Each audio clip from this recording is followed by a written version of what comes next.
இன்னைக்கு நாம Cல இருக்க கண்ட்ரோல் ஸ்டேட்மெண்ட்ஸ் பார்த்தோம். கண்ட்ரோல் ஸ்டேட்மெண்ட்ஸ்குள்ள இருக்க if, switch, while, do while, for, break, continue and go to எல்லா கண்ட்ரோல் ஸ்டேட்மெண்ட்ஸையும் பார்த்தோம். எல்லா கண்ட்ரோல் ஸ்டேட்மெண்ட்ஸ்குள்ள இருக்க டிஃபரன்சஸ் என்னென்னு பார்த்தோம். if குள்ள இருக்க டைப்ஸ் பார்த்தோம். switch case, for, do while and break, continue and go to statement. இப்போ இது வந்து குவிஸ் டைம்.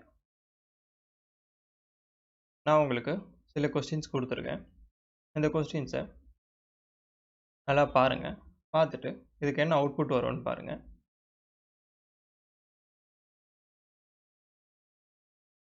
நம்மளோட ஃபர்ஸ்ட் கொஸ்டின்,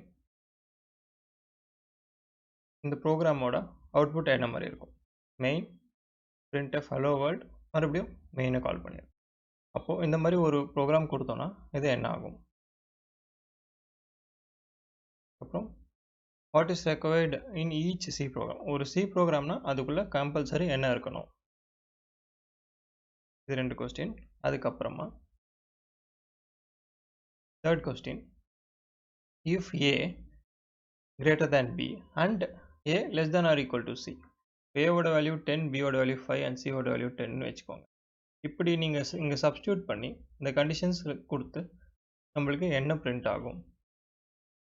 ஃபைனலாக நம்மளோட ஏவோட வேல்யூவும் சியோட வேல்யூவும் என்னவா இருக்கும்?